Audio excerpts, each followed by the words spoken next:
조갑제 TV 시청자 여러분 안녕하십니까? 2019년 5월 31일 오후 7시입니다.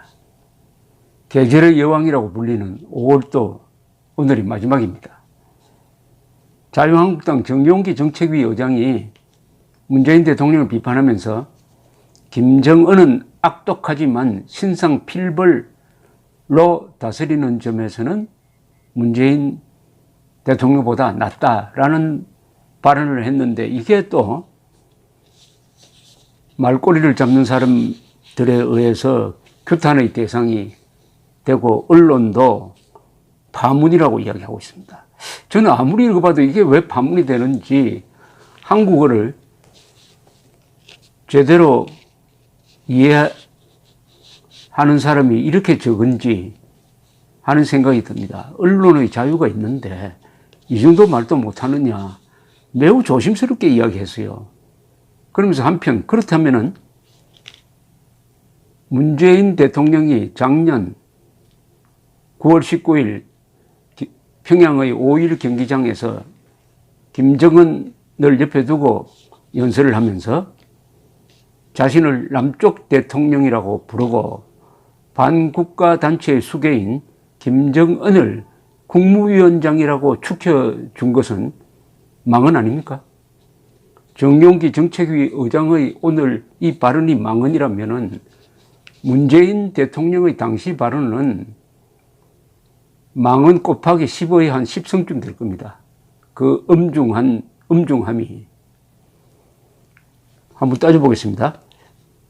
정용기 의장이 한 발언은 이겁니다. 김정은 북한 국무위원장의 야만성에 몸서리가 쳐지기도 하지만 다른 한편으론 그런 야만성, 불법성, 비인간성 같은 부분을 뺀다면 김 위원장이 문재인 대통령보다 지도자로서 더 나은 면이 있는 것 같다. 이 말은 충남 천안 우정공무원 교육원에서 열린 당 국회의원 당협위원장 연석회의에서 북한의 김영철, 숙청, 김혁철, 처영설 등을 거론하는 과정에서 나왔다고 합니다. 정용기 의장은 기사를 보시면서 어떤 생각을 하셨는지 모르겠는데, 지도자로서 조직을 이끌어가고 국가를 이끌어가려면 신상필벌을 분명히 해야 한다. 김 위원장은 잘못하니까 책임을 묻지 않았나. 그런데 문 대통령은 지금 남북관계나 북한의 핵미사일 문제, 대일관계, 대미관계가 모두 엉망진창이 됐는데도 책임져야 할 사람한테 아무 책임도 묻지 않고 오히려 이번에 힘없는 외교부 참사관 한 명만 파면시켰다. 이런 사태에 대해 문정인 외교안보특보, 서훈 국정원장, 정의용 청와대 안보실장, 강경화 외교장관, 이 사람들은 누가 저쪽처럼 처형하라고 하냐? 처형이 아니라 책임은 물어야 하는 것 아닌가라고 이렇게 덧붙였습니다. 그러면서 제가 이렇게 이야기하는 것도 참 대한민국 국회의원으로 치욕스럽습니다만, 오죽하면 제가 책임을 묻는 면에서는 김정은 국무위원장이 문재인 대통령보다는 낫다고 이야기를 하겠습니까? 라고 이야기를 했어요. 중앙일보 보도에 따르면은 참석자들 사이에서는 웅성대는 반응이 나왔다고 합니다. 일부는 옳소라고 외치기도 했지만 일부는 심각한 표정으로 무대를 바라보았다. 이 발언에 대해 민주당 이해식 대변인은 헝가리 유람선 사고 대책으로 연임이 없는 대통령을 이렇게 저열한 방식으로 공격해야 직성이 풀리나, 자극적이고 몰직각한 언어로 대통령을 욕보여야만 야당의 할 일을 하는 것이냐고 비판을 했습니다. 김 위원장이 행했다고 주장되는 숙청은 민주주의, 대한민국의 행정행위와 직접 비교할 수도 없고 해서도 안 된다. 정 의장은 과연 대한민국 국회의원이 맞나? 김 위원장과 문 대통령을 직접 비교하는 건 대통령을 얕잡아보고 국민에게 모멸감을 안긴 일이다. 당장 국민 앞에 사죄하고 자유한국당은 정 의장을 제명 조치하라, 이렇게 요구를 했어요. 이거 좀 따져보겠습니다. 김 위원장과 문 대통령을 직접 비교하는 것은 대통령을 얕잡아보고 국민에게 모멸감을 안긴 일이다. 그러면 이해식 대변인에게 국민의 한 사람으로서 저렇게 제가 질문할 권리가 있습니다. 그러면 문재인 대통령이 김정은 앞에서 자신을 대한민국 대통령이 아니라 남쪽 대통령이라고 소개한 다음에 김정은을 칭송하는 연설을 한 것은 국민에게 모멸감을 안긴 일 아닐까요?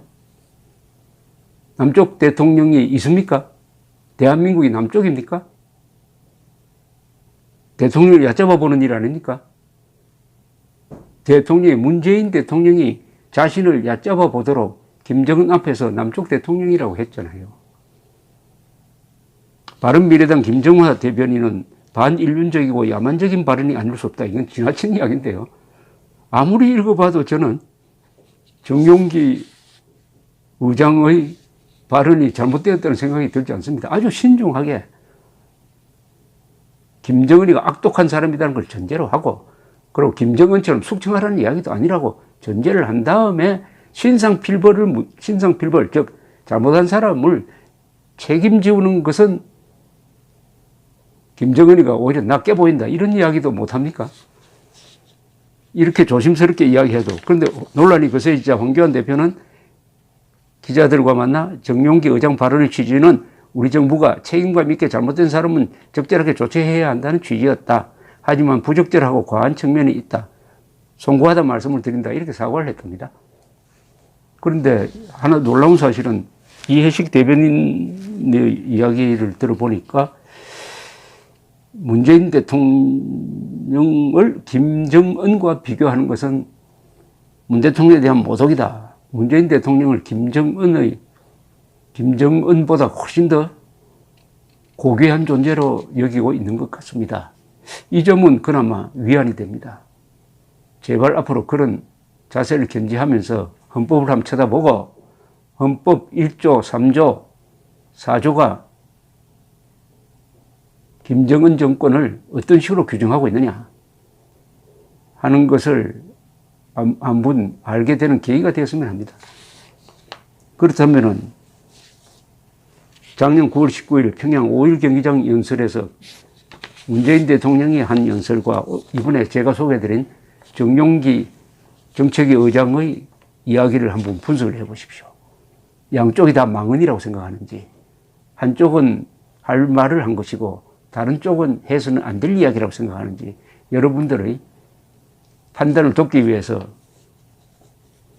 작년 9월 19일 문재인 대통령의 평양 5.1 경기장 연설을 소개해드리겠습니다. 이렇게 시작이 됩니다. 평양 시민 여러분, 북녘의 동포 형제 여러분, 평양에서 이렇게 여러분을 만나게 되어 참으로 반갑습니다. 남쪽 대통령으로서 김정은 국무위원장의 소개로 여러분에게 인사말을 하게 되니 그 감격을 말로 표현할 수 없습니다. 바로 이 대목입니다. 남쪽 대통령으로서 대한민국 대통령으로서 해야죠. 그리고 자신을 남쪽으로 했다면 김정은 북쪽 위원장이 이렇게 해야 최소한의 균형 아닐까요? 그런데 김정은은 국무위원장으로 불렀어요. 그러면 김정은은 북이라고 했으니까 한반도의 최고 지도자고 자신은 남쪽이란 지방을 다스리는 부하다라는 이야기 아닙니까, 이거? 어디 가서 남쪽 대통령이라는 말이 나옵니까? 그때 여야 언론이 들고 일어났었어야 했죠. 근데 그때 평화무드에 전부 넘어가가지고 이것도 감동적인 연설이다 하고 박수를 보냈던 사람들 많죠. 반성해야 됩니다. 문재인 대통령의 수많은 실언과 폭언 중에서 이게 랭킹 1등입니다. 이것은 헌법 제4조, 헌법 66조, 헌법 제3조, 헌법 1조 총체적으로 위반한 겁니다. 지금 남북한의 대결은 민족사의 정통성을 놓고 다투는 타협이 절대로 불가능한 총체적 권력투쟁입니다. 그것은 한민족을 대표하는 정통 국가는 하나밖에 없고 그것은 대한민국뿐이다. 북한은 대한민국의 영토를 불법 강점하고 있는 반국가 단체다. 이것이 우리의 헌법 정신이고 모든 법 체계와 정책은 여기에 기초하고 있는 것인데 문재인 대통령은 대한민국을 남쪽이라고 말하고 오히려 김정은을 한반도 전체의 유일한 정통 국가를 대표하는 지도자인 것처럼 이야기한 것입니다. 그것이 실언이 아니었다는 것이 뒤에 바로 나옵니다. 이렇게 이야기합니다. 동포 여러분, 김정은 위원장과 나는 지난 4월 27일 판문점에서 만나 뜨겁게 포옹했습니다.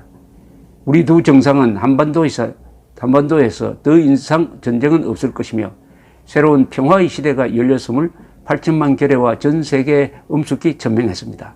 또한 우리 민족의 운명은 우리 스스로 결정한다는 민족 자주의 원칙을 확인했습니다.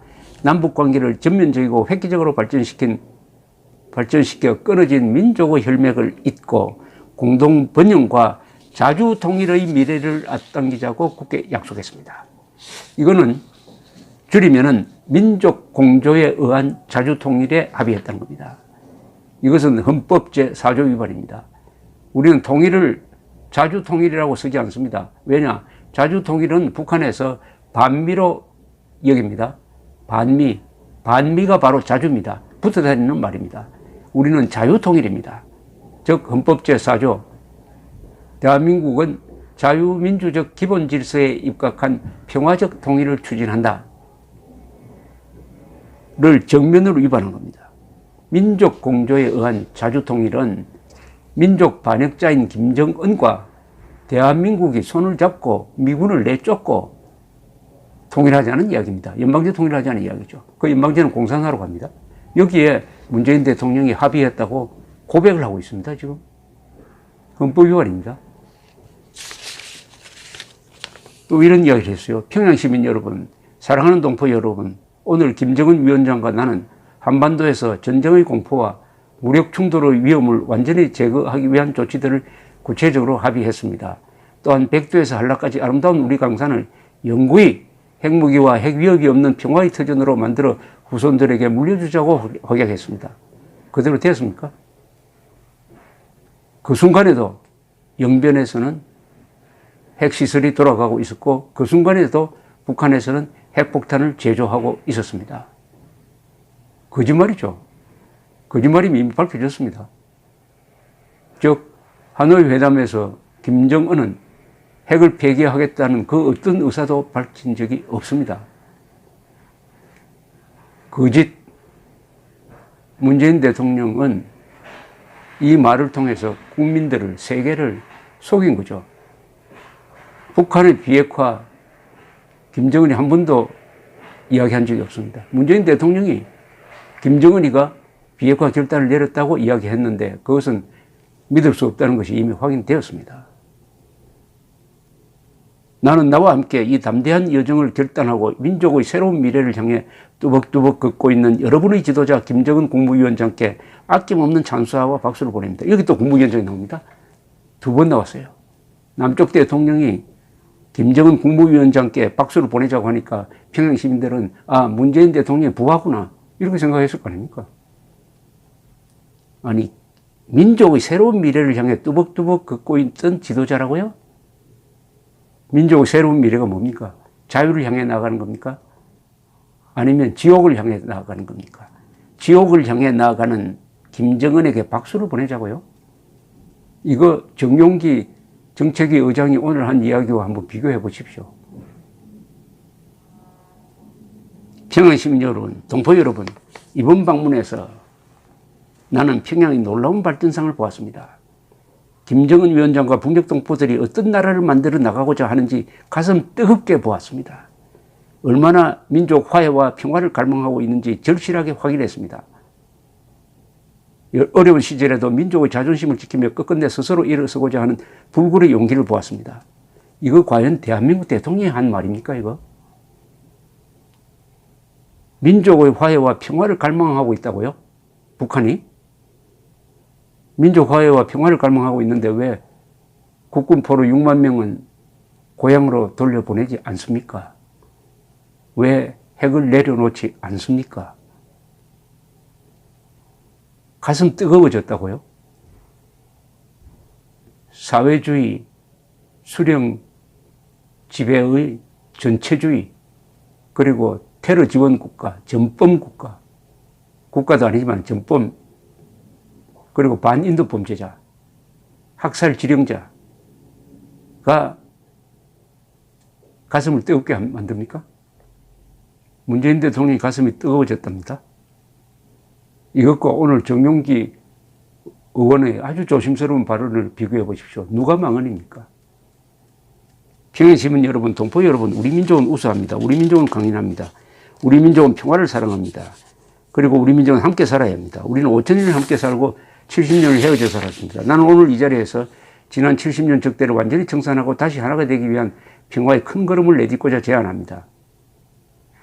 김정은 위원장과 나는 8천만 결의의 손을 굳게 잡고 새로운 조국을 만들어 나갈 것입니다. 아니, 김정은이가 민족 반역자 아닙니까?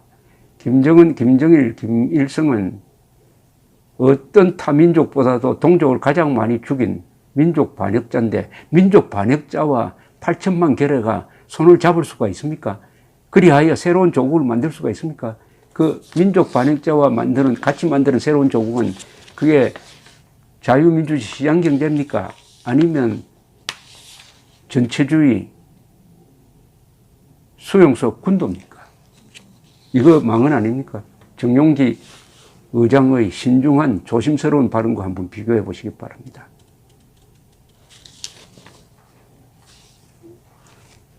더 이상 설명을 드리지 않겠습니다. 그러니까 자유한국당도 이런 일이 일어날 때마다 잘못했다 이렇게 물러서지만 말고 논리적으로 맞서야 합니다. 계속 굽히기 시작하면은 바로 자아를 상실하게 됩니다. 자기 방어를 할 줄 모르는 조직은 생존할 자격이 없습니다. 감사합니다.